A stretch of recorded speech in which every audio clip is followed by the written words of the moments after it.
Now let's talk about the block dynamics with the sword. So obviously SCA is a little different. We have cup hilts normally. Our hands are immune in the game.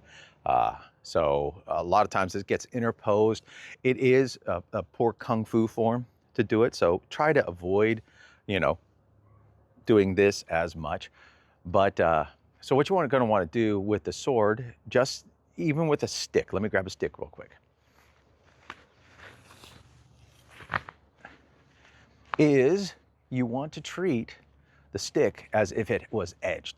So when you're going to pick up blocks, you want to block it with the edge facing into it, not the back edge facing it or the flat of it, because that creates a weak block that can just be blasted out of the way. You want to meet it edge to edge. So if you were doing a vertical block like this, you'd want to pick up everything on the outside of your person here. You can see where it's forming just a line a little ways out from my silhouette here, maybe a couple inches out to the other side. You obviously blocking like this still leaves a lot of that open. Same thing with here, leaves that open. If I try to block like this, it's not going to cover much of my head. So just get it just outside. This is why watching a video or doing mirror work is super important. So with the sword, meet it edge to edge.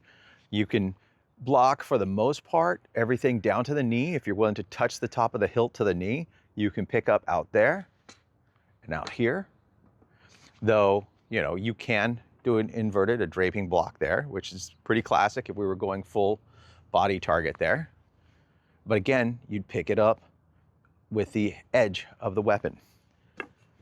Edge out, and then they throw over here. I pick it up, edge there, edge, edge. So you always want to pick that up with the edge. Now, the end of the weapon is going to have a fairly weak block. It's really easy to push through. So if you pick up, like somebody comes down over the top and I pick it up with a steeple block, this is going to cave in a little bit and it might shear into my head. So you got to be really careful. That's the further out on the weapon is a little bit better for parries, which are just really sloughing blocks where it impacts and just redirects the weapon.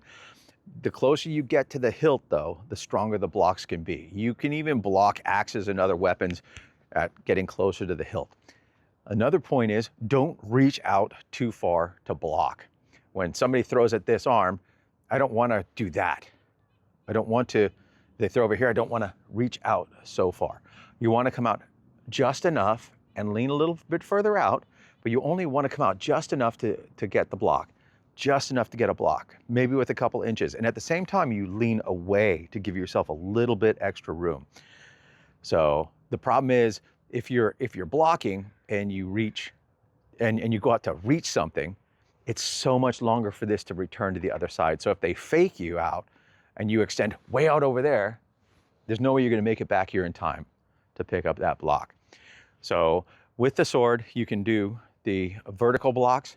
You can also do inverted blocks. Obviously, you can get more of a saber guard here and pick up blocks that way. Also horizontal blocks, which are great for higher, over the top. So edge to edge on the cuts, and then thrust, you're going to want to pick it up and slough it to the side, parry thrust. But it's not obviously not as good as having a shield there, but you're going to have to pick it up and move away at the same time on stabbies. So keep that in mind. Now, I did talk about it a little bit ago, the hand. A lot of guys are interposing their hand here in the SCA game, which works for the game in the SCA because we've got basket hilts, right? And your hand is immune. In real life, you just lost your fingers. And even if you have really, really good gauntlets, you're still gonna get your, first thing people are going to do is break your hands. So I know we all end up blocking with our hand some at times, but you want to try to avoid it and try to block a little bit higher on the blade if you can remember that. So that's the general basics of blocking with the sword, is meet it edge to edge. If somebody's thrusting at you, try to intercept the thrust a little bit further away from your body. Like, I wouldn't try to block a thrust in here because that's not enough room right here between me and that to basically deflect it soon enough. So if somebody's gonna thrust at me, I would get my weapon out here and start picking it up out here and redirecting that thrust so that it goes off center a little further away from my body. However, cuts are, it's actually okay if you block them a little closer because it's less movement. If I'm out here, it's going to be really difficult for me to move my blade fast here. You want to kind of keep that sucked in a little close so that it's just a really quick movement across the body, which you can't really do out here very well. So just little small movements in tight. Against cuts, against thrusts, you kind of want to move it out and intercept the thrust, out and intercept the thrust to slough it away. So that's the basics of it. Always block with the edge. You will end up blocking with your hands in SCA fighting. Just try to minimize it because, you know, weak kung fu is weak kung fu, right? Okay, let's put these together and next video.